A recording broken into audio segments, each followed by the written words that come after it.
Okay, let me start recording. Let me show you some of like the stuff we were talking about yesterday first. Um, so what I was telling you last time is that I know like instead of like doing Lagrange interpolation, right, where you try to find like a single polynomial that passes through a given number of points, there are other alternatives of interpolation. One of those is like, for example, to use the cubic splines. Um, So the example we were working out yesterday is that like we had these 3 points, and instead of um, using the Lagrange interpolation in the method of cubic splines, you find a cubic polynomial that passes through A and B. Okay, and let me see if I can show you that one. That's a cubic polynomial that passes through A and B, and then you find a cubic polynomial that passes through B and C. Okay, which is this one. And then kind of like the idea is the reason why you choose cubic polynomials is that if they're cubic polynomials, there are enough parameters or constants, like the coefficients of the variable in front of each variable, um, that kind of allow you to guarantee that when the two cubic polynomials meet, they kind of like their derivatives, the first and second derivatives coincide, like they match at the point where like they meet. And, And that's useful because in practice, like, again, like the first and second derivatives are important quantities um, to that they're used a lot. And so you would like them not to change values like all of a sudden. So that's why like cubics are kind of like in terms of polynomial degree, they're kind of like the first ones that really work nicely. The thing is like if you do the count, each cubic, right? That's kind of what we were talking about yesterday. Each cubic requires 4 coefficients, right? And so if there are 2 cubics here, that requires you to find 8 coefficients. So you had to set up 8 equations to solve. And then what I was saying yesterday is that like 6 equations kind of like come naturally from the fact that the cubics have to pass through the points, and the first and second derivatives should match at the point in common. But then you are missing 2 more conditions. And so if that spline, which is how these things are called, if you use natural conditions for the spline, that's how the conditions are called. Then what you require in addition is that the second derivative vanishes at the first and last points of the interval. Okay, and that kind of gives you 2 more extra equations, and from there, that's enough to solve. What I was going to just mention, kind of like at the beginning for today, is that there are other perspectives you can set that you can use to set up the splines, how to find the splines. That kind of like instead of like having to solve 8 equations, like you have to solve fewer. So that's kind of what I was going to discuss, so that like you can see. Well, it just means like let me see if I have like it just means that you set it equal to 0. If you remember the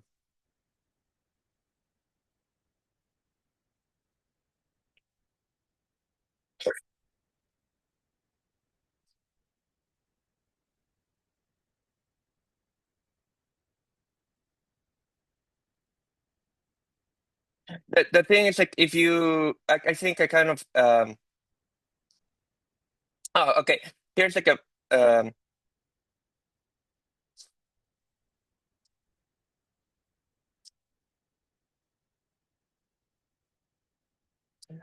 right, like these are like the vanishing conditions of the second derivative. What happens is if you look at it, I actually added that as an exercise. Um, these are called natural conditions. Like the reason why you would like something like this is that because let's say, like actually, let me go.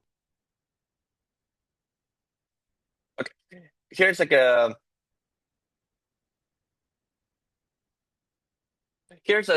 easy explanation of why that's a useful condition to have. If you like, imagine I had just given you 2 points, right? if I had just given you 2 points, right? And if you had tried to find a spline, right? There's now just like a single spline that you would have, right? Like there's no more like thing to worry about. So like what I'm saying is that the splines are cubic, right?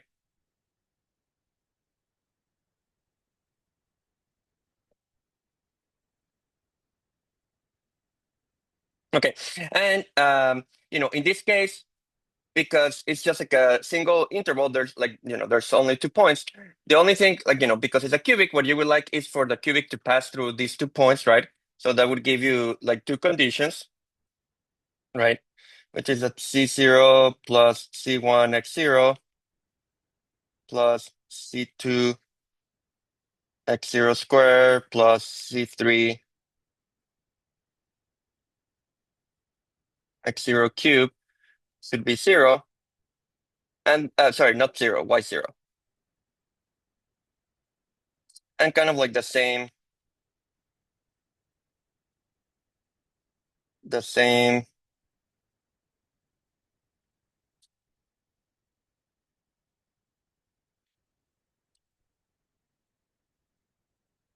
So if you look at this, like, like in this case, because there's only 2 points, uh, there are only two equations you can set up.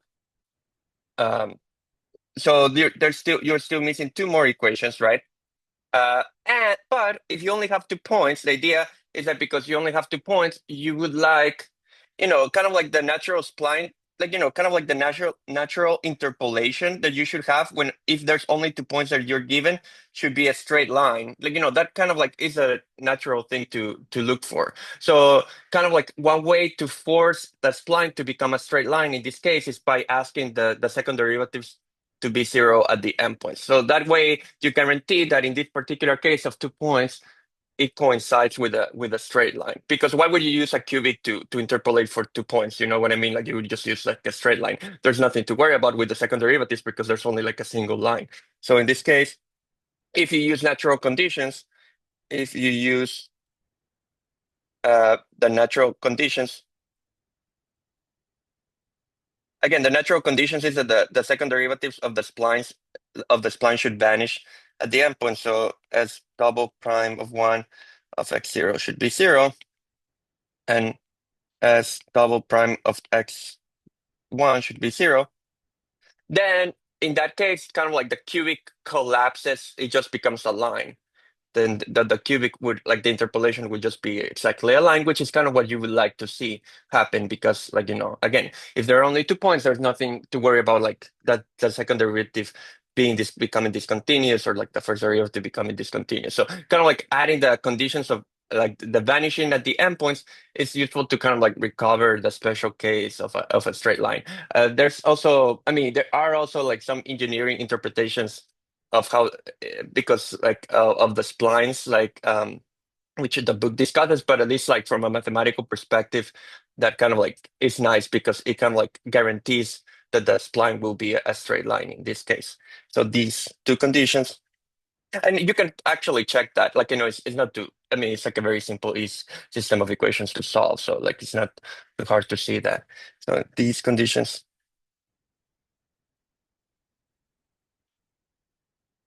because like the second, basically because like the second derivative of a line of is like of a linear equation is zeros, basic. So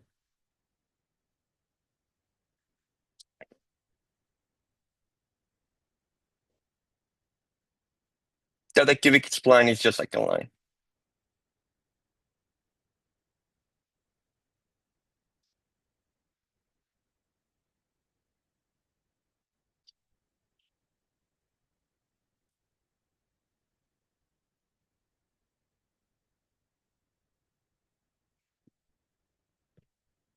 So it's kind of so that in this special case, it kind of like comes out as what you would expect for.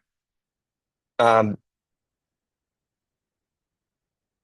and so you can double check, yeah, like that if you have those these four equations, then you will find that C2 and C3 should be zero in this case, which means that you would get like a line, basically.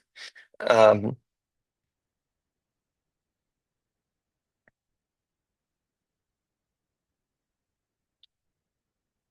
What I was saying, returning to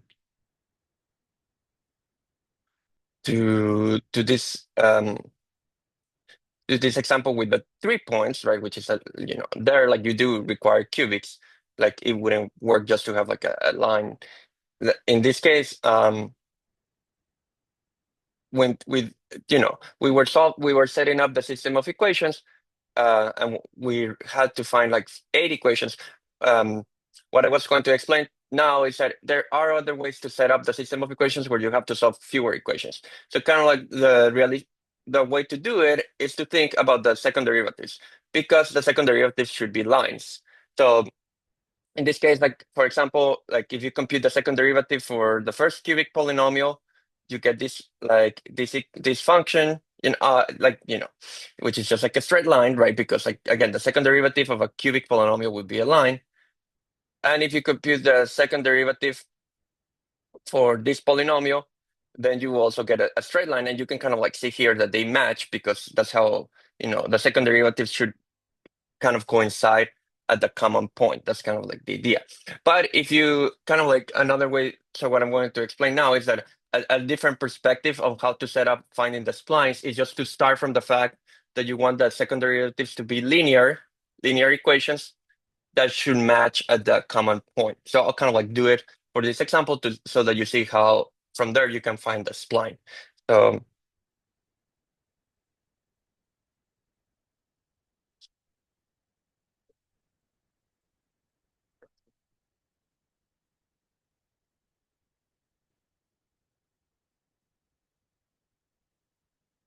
So here's like a different way of finding the spline, a different way to find.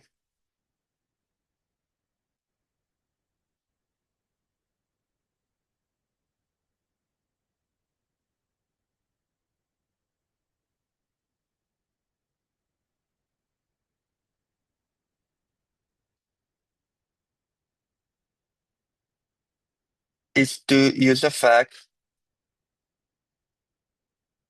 that since the spline is going to be a cubic polynomial,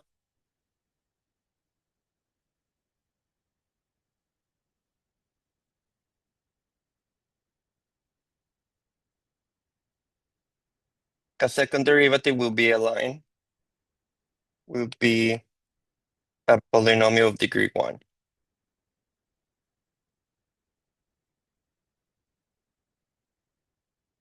Oh, a line.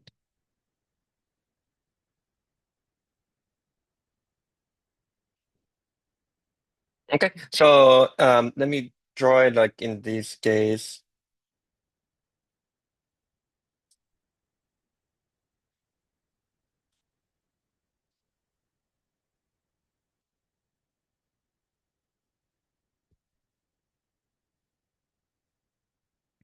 So in the problem that I was giving you, again, you were like the points were -1, 1.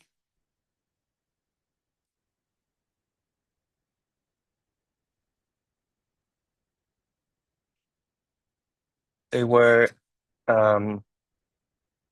0, 0, and they were 1, -2.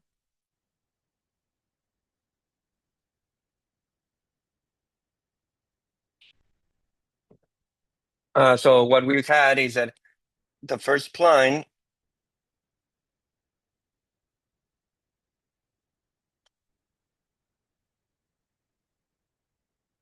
this is a cubic polynomial, and the second spline is also a cubic polynomial, right? Each of them has to be cubic.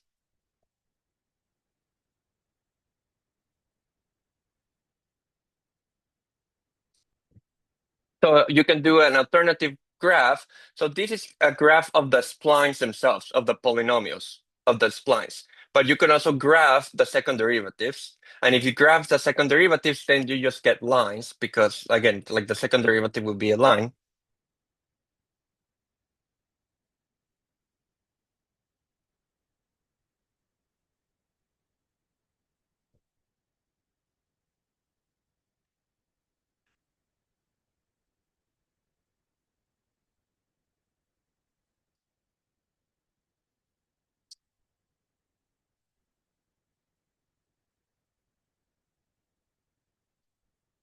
So I don't know how the lines, like if you're trying to find the polynomial, you don't know how the lines look like. So I'll just draw two lines. Okay.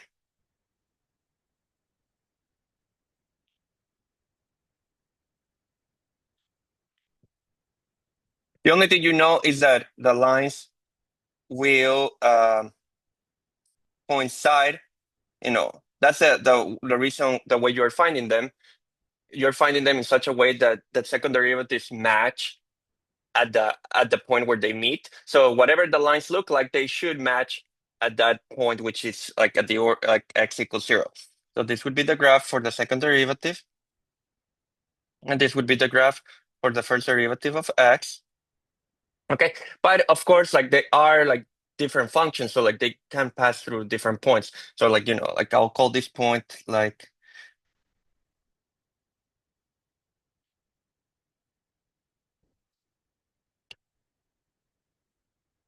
let's use.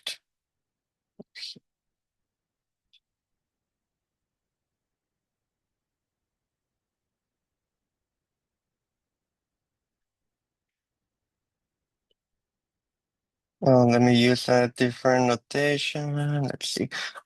Okay, I'll call them D0.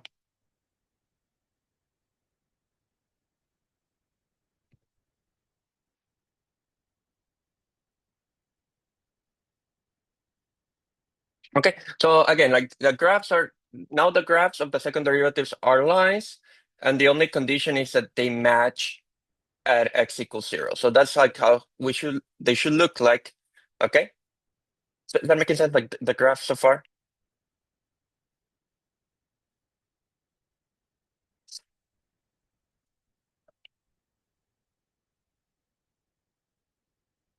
And so you can use because each of them is separately aligned. You can use the Lagrange formula, the Lagrange interpolation formula, to find each of these equations. Okay, so if you apply the Lagrange interpolation, but not to the not to the cubics, but to the second derivatives. Apply to the second derivatives.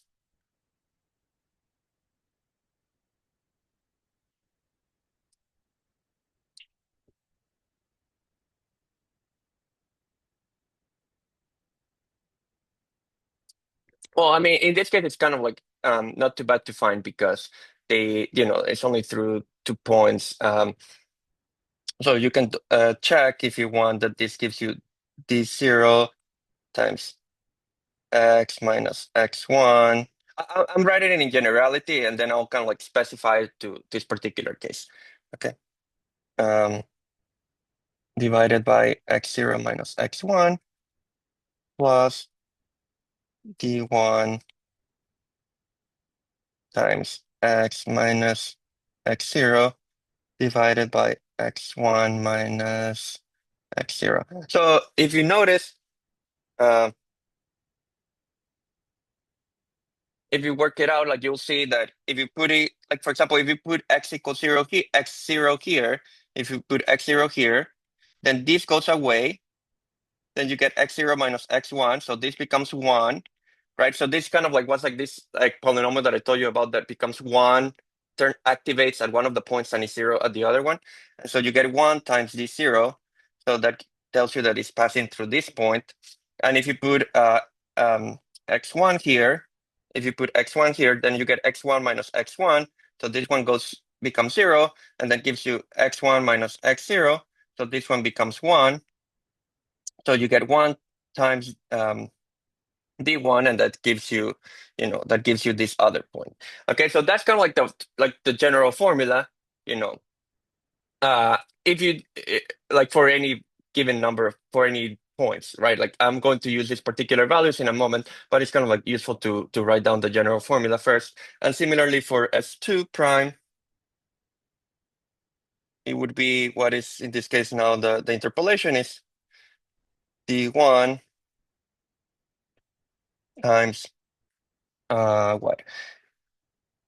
X minus x2 divided by x1 minus x2 plus d2 times x minus um, x minus x1 divided by x2 minus x1. Okay, so again, that's kind of like a linear interpolation between. You can double check that this is like a linear interpolation between these 2 points.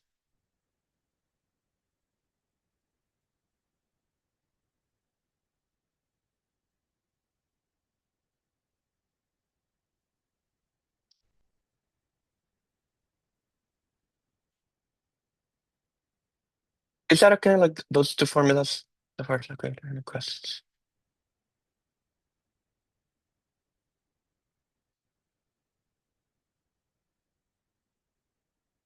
Now, in our case, again, we know a little bit more because we know the values for x0, x1, and x2. So in our case, you can say that x0 is what? -1, that x1 is 0, and that x2 equals 1. Okay? And so in that, if you use that, the polynomial simplify, right? So you get that s1 double prime becomes d0. Okay, so x is x. If you plug in these values, you get x0 minus x1, you get -1 plus d1, and then x plus 1 divided by 1. Okay.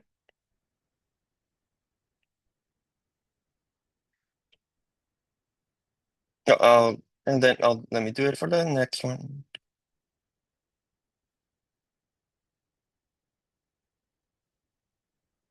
That gives you d1. What is x minus x2 is x minus 1 divided by -1 plus d2, which is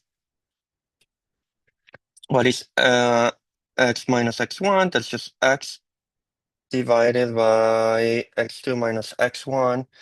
x2 minus x1 is just 1, right? I'm plugging in these 3 values. I'm plugging in the values for x into each of these formulas. Oh, x0. Oh, remember, like in this terminology, x0, x1, and x2 refer to the x values of the 3 points that you were given.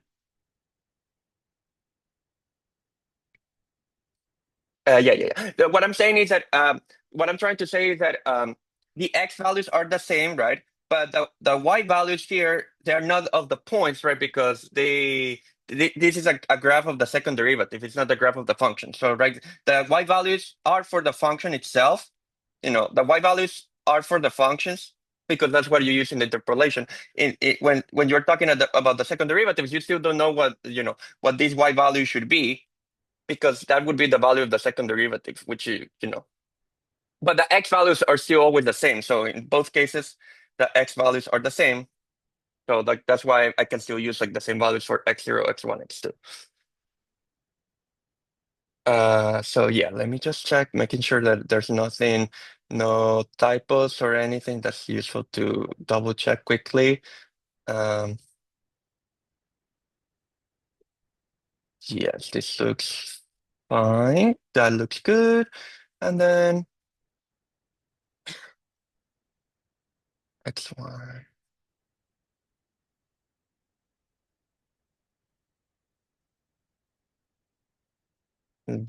Just verifying that everything is fine. Yeah, it looks okay according to me. Okay, okay, good. So, and now, okay. So again, like just to emphasize this, what are D0, D1, D2? So, what is or what are D0, D1, D2? Those are the values, right?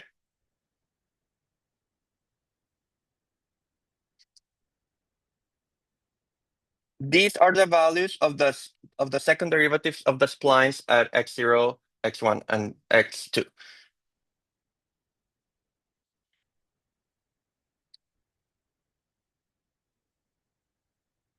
Of the second derivatives of the splines at x0, x1, x2. So in other words, d0 is s double prime at x0,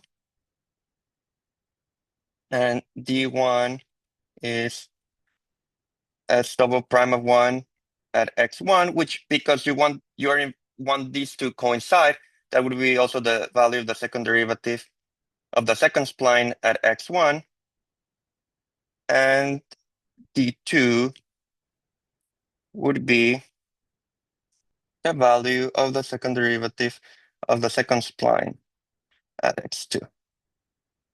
Okay?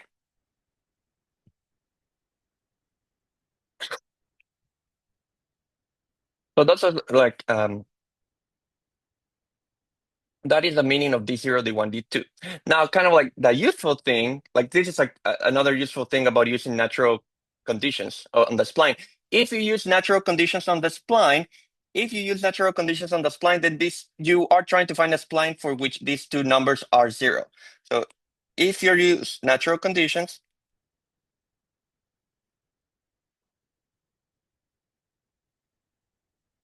which is the only thing that we will use on for us. Like, but again, if you read the book, there are other variations of like the splines method. But if you use natural conditions on the spline,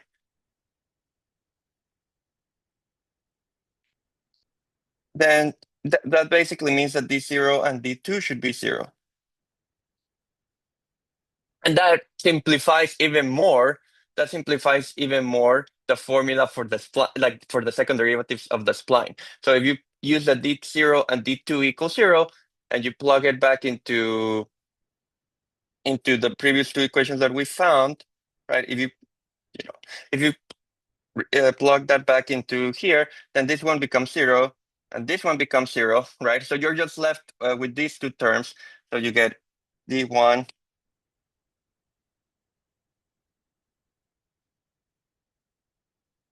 times x plus 1, okay? And d1, okay, like there's like a negative 1 here, so I'll just write it as 1 minus x.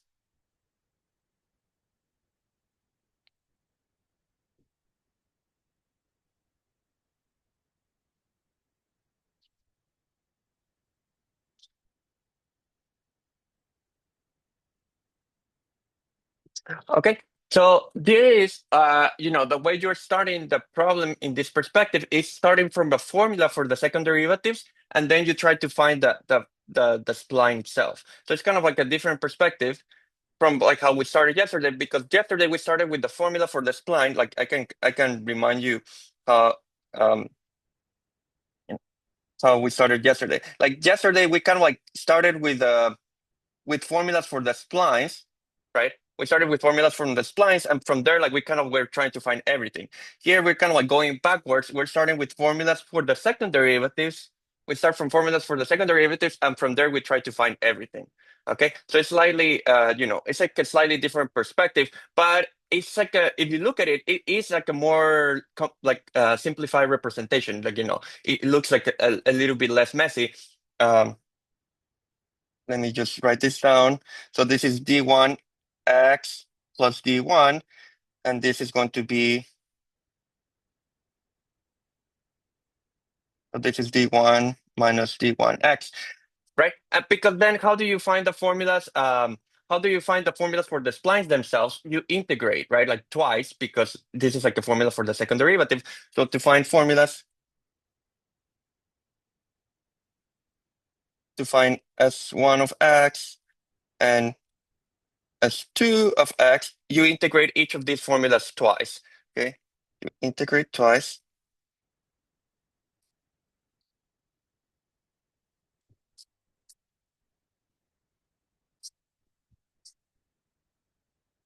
Okay, so let me integrate first with respect to x, the first one.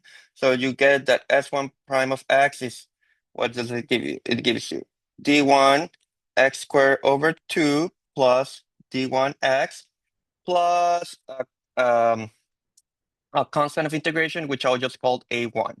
Okay? And then if you integrate another time with respect to x, you get what? You get d1 x3 over 6, right? Plus d1 x squared over 2 plus a1x plus b1, right? So here a1 and b1 are like they just come out when you add the constant of integration when you integrate each time. And similarly, okay, so this is a useful formula, right? And similarly, s2 prime of x, if you integrate this one with respect to x, you get um, d1x minus d1x squared over 2 plus a constant of integration, which I'll call a2 because it's related to the second spline. And if you integrate this one more time, you get that s2x is d1 x squared over 2 minus d1 x cubed over 6 plus a2x plus b2. Okay.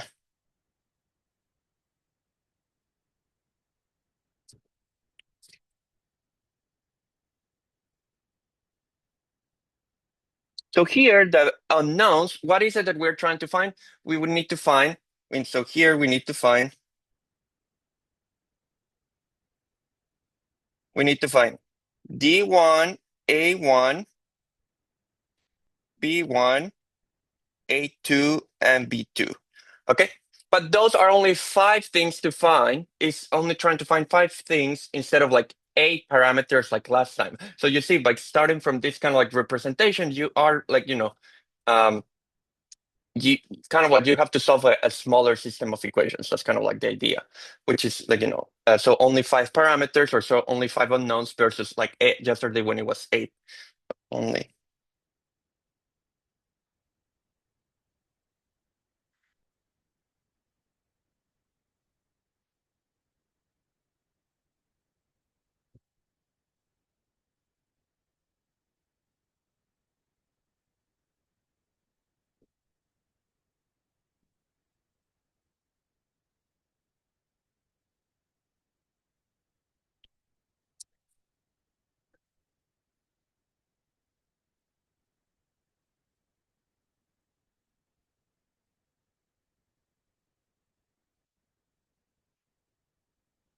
And kind of like now, where do these 5 equations come from? So 4 equations will come from the interpolation, the fact that the splines should pass through the points, and 1 equation will come from the fact that the first derivatives should agree at the break-in at 0 in this case. So the second derivative is kind of like automatically the same. That's how we started with the splines. That's kind of like the nice thing here, that because you started from the fact that the second derivative should agree, that kind of gives you like less equations to worry about. So the 4 equations are coming from interpolation, are that S1 what were the points in this case? The points were, just to go back for a second, they were -1, 1, 0, 0, and 1, -2. So it would be that the first spline, -1,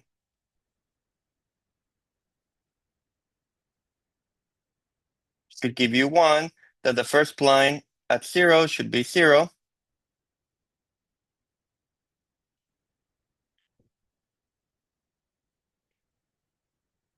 that the second spline at 0 should be 0, and that the second spline at 1 should be -2. Okay, and if you kind of like plug that in for each of the, if you do that for each of the splines, what do you get in this case? Okay, so you would get that negative d1 over 6 plus d1 over 2 minus a1 plus b1 should be 1.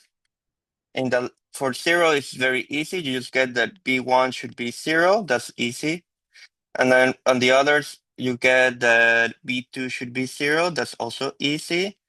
And the other one is you plug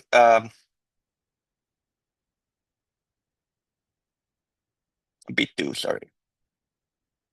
And the other one you plug x equals 1 and you get d1 over 2 minus d1 over 6 plus a2 plus b2 should be negative 2.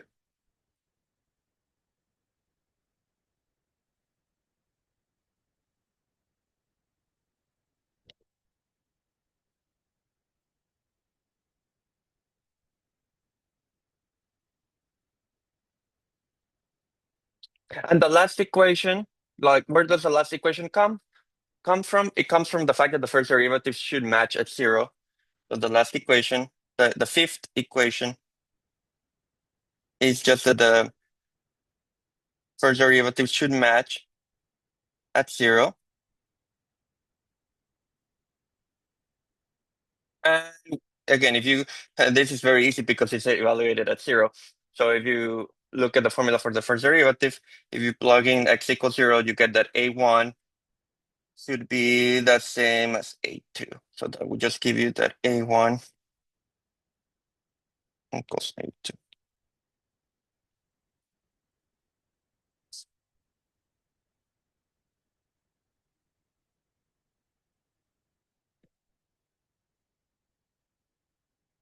Is that making sense?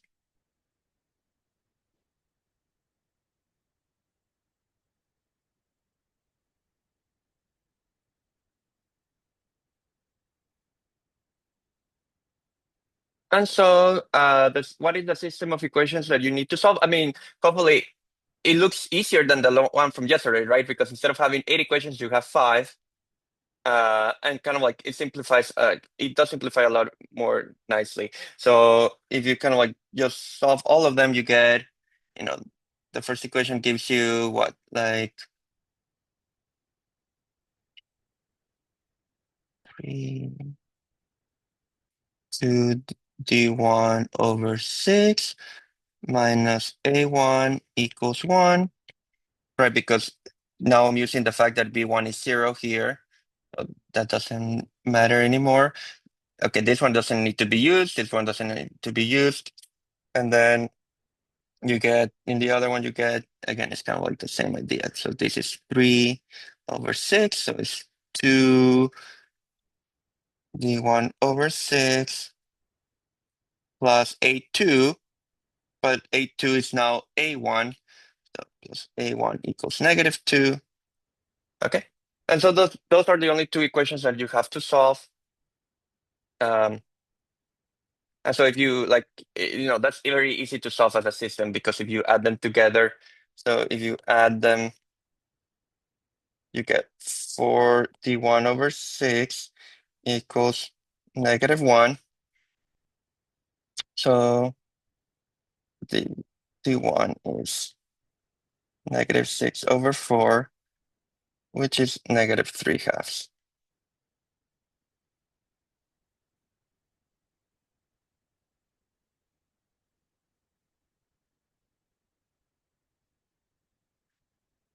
Okay. And once you have that value for, which by the way, what is d1 in this case? D1 was the value of the second derivative, but like that means if you look at where D1 was,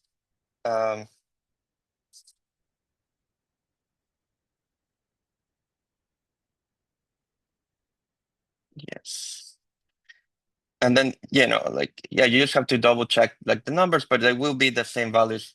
It will give you the same cubic as before. And then, what is A1?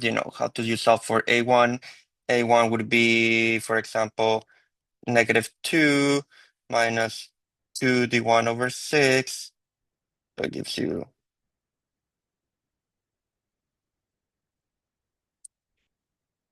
minus 1/3 of minus 3/2. So it gives you negative 2 plus what, plus 1/2. So it gives you -3/2.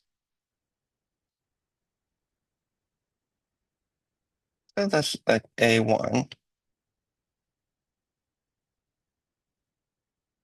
And after that, it's kind of like all like a big domino effect, because once you have D1 and A1, if you have A1, D1 and A1, you already had B1.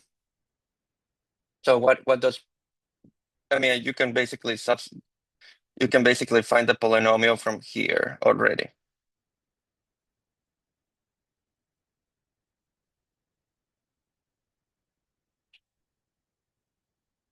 So B1 was 0, A1 is -3/2, okay, and D1 is B1 is also -3/2. So you get.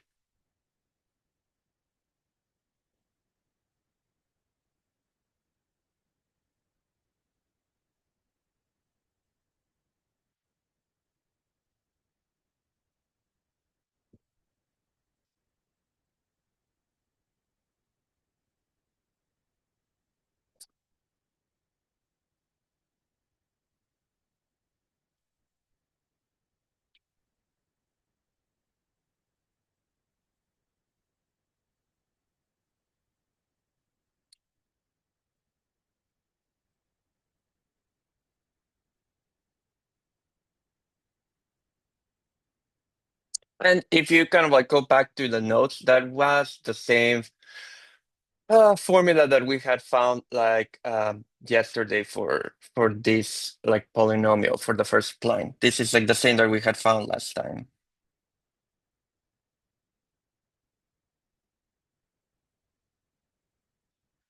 And then it's easy to find the other one. Um,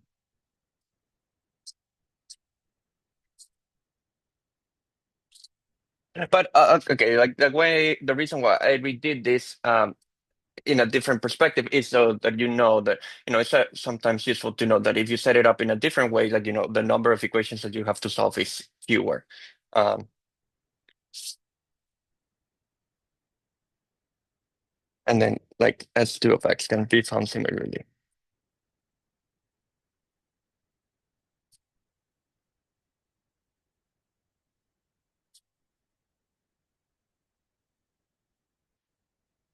Okay.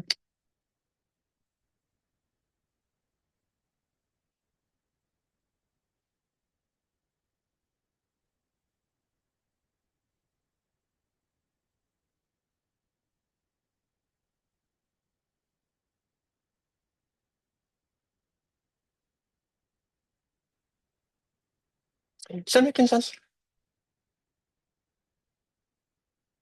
Or the A1, should there be an X? Oh, did I forget? Oh, thank you so much. Yes, yes, yes. Thank you. I forgot about the X. Thanks, thanks. You're correct. Thank you.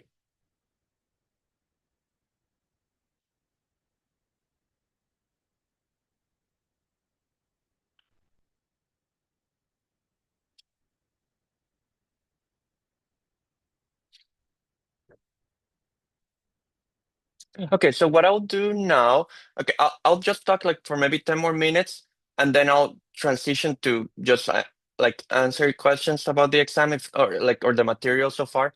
Um, and because like after I'll kind of like explain what the next topic would be, but I don't want to start it today because we have the exam on Monday, and so it's kind of like a big break, like content wise. Like we would have to wait too much time to kind of like restart it. So I'll just kind of like motivate it, and then like stop so that if you want to like stay around to ask me questions, you can. Um, so far, like what we have been doing is like interpolating, like right, which interpolation requires you to find a curve that passes precisely through all the points, right? Like it is kind of like a perfect approximation or like a perfect curve in the sense that the curve does pass through all the points that you were given. Now, in different contexts, that's not like a super useful thing to do. Um, because again, if you, for example, think of the points that's being obtained from sort of like some sort of like measurements, like the points will have uncertainties, and if the points have uncertainties, then why would you want the curve to pass through all of them? So kind of like a modification of this approach, which is what we was going to start talking about on Tuesday, right? Because we have the exam on Monday. A modification of this approach is to be like, okay, you want to find a curve, but now you no longer want the curve necessarily to pass through all the points, but in a sense, it has to be the it has to pass as close as possible to all the points that you're given. So kind of like probably the example may be most familiar with if you have taken like something like statistics, um, or something like that is like sometimes called linear regression, or like it's also related to um, like I always forget the name, like mean squares. Like that's not how it's called, um, but kind of like the idea is like here, for example, you could have like a number of points, and maybe they seem like they're scattered. They are scattered throughout the plane, but they kind of like maybe it looks reasonable that you would try to like least squares method. Thank you. Yeah, like I don't know why that phrase keeps this like not like popping up out of my brain, but yeah, like I was like the word squares were somewhere. Yeah, but thanks. Right. So you would like to say, okay, like the line, if you thought like, let's try to approximate this with a line, what you would like is that, you know, kind of like the distance of the line to all of these points, right? The distance square, that having the square is just like makes the mathematics easier to keep track on. Um, so that if you have like, this is kind of like let me see if I can zoom. This is kind of like the theoretical value for the point, and this is kind of like the real point. So there's kind of like a difference in the y values. So what you want to do is, and I'll explain that on Tuesday again, is that if you sum all the squares of those differences in the y values, that should be as little as possible. So you're trying to minimize here kind of like an error in the approximation. Um, But the way I will set it up is not, it will be useful not just for lines. So for example, you could try to do something a bit more general, which is called polynomial regression, where maybe, you have like here, the parameters, like, sorry, like the points, you have the points in this case. And then, if you wanted to find, okay, if you try to find a line that approximates it, okay, maybe this is how it looks like. But if you try to find a parabola that approximates it, that's how it looks like. So for different curves that you could try to approximate it with, like the curve would like you could try to approximate it with different curves, but the idea is that regardless of the curve that you choose, whether it's a line, a parabola, a cubic, or something quartic, it within the family of curves that you choose, like that one should be the closest. So for example, if you chose to approximate it with a parabola, the idea is that this parabola kind of like should be the best parabola possible in the sense that any other parabola has like more deviation from the points compared to this one. So we're kind of like going to fix a polynomial. Like you decided that you want to approximate the points with a polynomial of a certain degree. And for that polynomial of a certain degree, we will kind of find the optimal one, the one that minimizes the error the most. And the nice thing is that you can set it up all kind of like in terms of linear algebra. So it's kind of like, it has like a very nice interpretation in terms of linear algebra of what you're trying to solve. And like that will require us like going into like some uh, discussion about like matrix multiplication and the column space, which you may have heard about, but I'll kind of like remind you some of that stuff on Tuesday. But that's kind of where we're headed. So we kind of like we'll give up on the idea of passing through the points. That's not too realistic. And kind of like the next best thing, instead of passing through the points, will be just whatever curve you choose, you try to minimize the error in the approximation. Is that making sense? And this will be called, yeah, like it's kind of like the least square method, and we'll find some equations which are called the normal equations, which is kind of like which solves the problem basically. Um, so okay, so just before I finish, so again, like the exam is on Monday. You don't have to show up for the Zoom meeting on Monday. The exam will just be made available at 10:30 a.m. Um, I will check the quizzes between today and tomorrow to give you feedback on the quizzes, and also like just to kind of like if like I'll check like the respondents to be like, okay, try to do it this way or set it up this way, if there were like any issues with the respondents as well. But yeah, so you don't have to like on Monday we won't meet, because like you just take the quiz through respondents. Um, and then besides that, I don't know. I don't feel I added some more problems yesterday, but I'll probably add some more problems on the PDF guide. So once I have finished adding all the ones that I wanted to add, I'll let you know, send you like an announcement.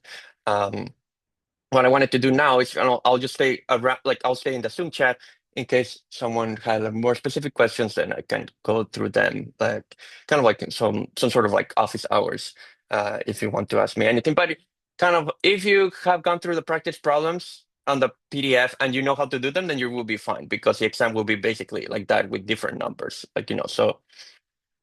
You can use whichever you prefer. I think that solving the system of equations for the splines takes too much time, so I'll just ask you to set it up. So you can set it up in whichever variation you want. Um, so you can do it like yesterday, or you can do it like today. You just have to write down the equations that you would have solved, basically, but not solve them. Yeah. Because now I realized you're doing it yesterday. Oh my God, this is taking up forever. I just, kind of like the philosophy here is like once you know how to set things up, then you just feed it to the computer. That's honestly what you would do in any of these problems. So, and don't forget that you can bring calculator, or you can use a calculator to the exam, but nothing beyond like a calculator, right? Um,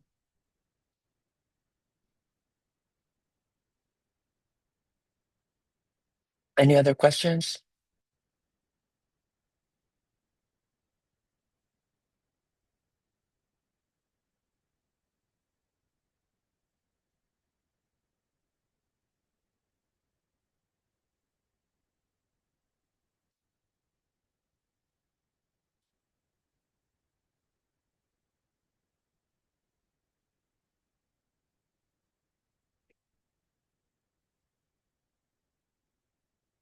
I'll pause the recording just in case.